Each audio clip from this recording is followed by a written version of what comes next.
Hey guys, thanks for joining me. And if you like what you see, please subscribe. Hello, peoples. Welcome to Sharp Ends, most used knives. So I've been using these knives the most recently. I'm going to go through them real fast and tell you why. In the last month or so, I've been using these knives the most out of everything in my vast collection. First, I'd like to point out that I do have some purple nails, and that's because I have a daughter and I am a father. So if you're turned off by that, I'm very sorry. Just know it comes from a place of love. So first off, I've been carrying this Rosalinda, which I just did a review for. It has one of the sweetest actions ever, and it's just an absolute banger. I love the texture on it and everything about it. This knife really speaks to me. It has great action. It's a full-size knife, and it fits really well in my hand. I love the blade shape, and I love how sharp it is. I actually sharpened it on my KME recently. I've never sharpened ZDP 189 before, but right now this thing is a razor, just an absolute razor. And I really like how sharp it turned out. And it just is a real pleasure to use it to cut things with. So I really like it. Check out my review of this knife if you haven't seen this before. It's made by Monterey Bay Knives, Ray Laconico. Just absolutely great knife. And if you get a chance to pick one up, I highly suggest it, but they are kind of hard to get. Next, there's two in-pocket carries I've been carrying a lot, and they're ones that have been on this most used before. So I'll just quickly show them again to you, and that is the Mako. This thing fits as an in-pocket carry, very nice sheath, very easy to disappear, and it's springtime, so that means a lot of gardening, and that means that I'm going to be using this knife a lot. It feels really good in the hand, and it's really good for cutting plastic fencing, trimming up my plants, doing all kinds of things. This is a great knife made by an awesome company. Creeley is a great company to support, and they also have some Rex versions of this and other things. There is a waiting list on these, but they are totally available, and I suggest that you get one. They are phenomenal, phenomenal little fixed blades. Next, for kind of a utility knife that I've been carrying while I've been working in the shop at work and stuff like this Keurig is probably so far the knife of the year. It's 40 bucks. I believe it's 40 bucks. Maybe it's 50, but it's made by Magurin, 14C28N, absolutely razor sharp. It is a liner lock, but I believe they make a button lock version of this too. But the action on it's great. The blade shape is amazing. It fits really well in the hand. And just for what you get for this knife, with a milled titanium clip, the way it feels, the nice micarta. I mean, this knife is just absolutely, you can choke up on it. This thing is a box destroyer. I unboxed a bunch of stuff at work recently, and this is what was in my pocket, and it just goes through stuff really good. I also like the fact that it has this long slit here so that you can have a soft detent if you put your finger down low or closer to the pivot, you have like a more hard detent. And I just really appreciate this knife and how cheap it is. And I'm not afraid to use it and very toughly, if you know what I mean. The Daily Carry by LT Wright. This I've made into a in-pocket carry by adding this Artemis sheath. Highly suggest you check it out. Artemis Carry Solutions with this little ulti clip.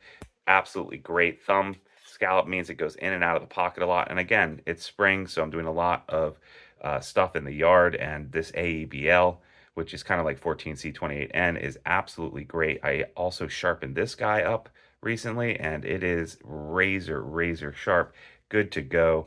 And it's a joy to carry. Absolutely joy to carry. Harder to find. They don't make them all the time, but if you ever get a chance to snag one, I highly suggest that you do. And go ahead and do yourself a favor and check out Artemis Carry Solutions. They are great. Um, Next, in the kitchen, I've been using this Petty Z, which I got recently a lot. I haven't reviewed it yet, although I did do an unboxing. This Petty Z is the perfect little sous chef knife. Like, it just goes through vegetable. I use it all the freaking time, and the convex grind, the full flat Kydex convex grind is amazing. 154. Only I do have a couple of things that one thing that I don't like about it, and that is the blade finish on it. they have this belt finish on it, and I kind of wish that just for this once that they'd gone ahead and made this a tumble finish or some other kind of finish, because you wash kitchen knives a lot.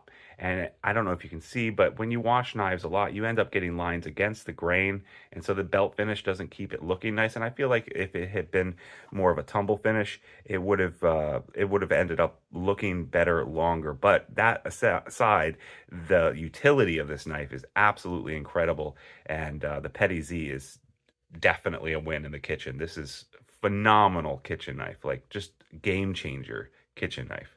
Um, so yeah, absolutely awesome. And then two final knives. One is the KYMOO Jango. I like a good jack knife profile, and this thing is really cool and very sharp. And this polished DLC is absolutely incredible.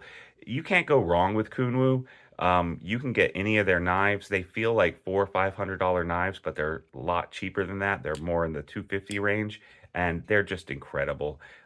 This one in particular, this Jango, is just absolutely great. Action on it is incredible. It's a joy to deploy, and it looks super, super nice. I really, really like this knife, and the ergos on it, the machining on it, the fit and finish is just absolutely phenomenal. So I find myself reaching for this knife a lot when I want something both practical and pretty. And I've stropped this a lot. The DLC, the polished DLC, excuse some of the crud on it. I have been using it. Um, even when it doesn't when you strop it, it doesn't hurt the coating at all. It's just really good. And then finally, I've been carrying this because I want to review it, but also because it's pretty cool. It's a smaller knife. It's made by Riot, and it's affordable Riot 125. This is the copper version of it, which sold out immediately. I was able to snag one. I'm preparing a review for this. I know that Metal Complex just put out a review of this. I just watched his review.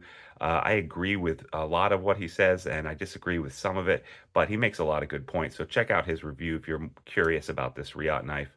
Um, Absolutely phenomenal. What's really cool about it is it's got this pivot lock here, and it's just a cool way to test a new lock, a new platform, make it affordable, and let people check it out. And it looks super nice. This copper finish is great, but it comes with a lot of different finishes. So you should definitely check out what they did and grab one if you want. You don't necessarily need the copper finish, but yeah, I understand if you wait for the coppers to come out again, because this finish is super cool. So that's what's been in my pocket lately. I'd love to know what you've been in your pocket lately. If you get a chance and comment on this, I'd really, really appreciate it. Let me know what are the knives that you've been using a lot now that the seasons have changed over and all that good stuff. And also, if you want to help support this content, I'd really appreciate if you click on the link below and become a Patreon member for $3 a month. You too can win a knife every month. Also, like and subscribe. Comments really, really help.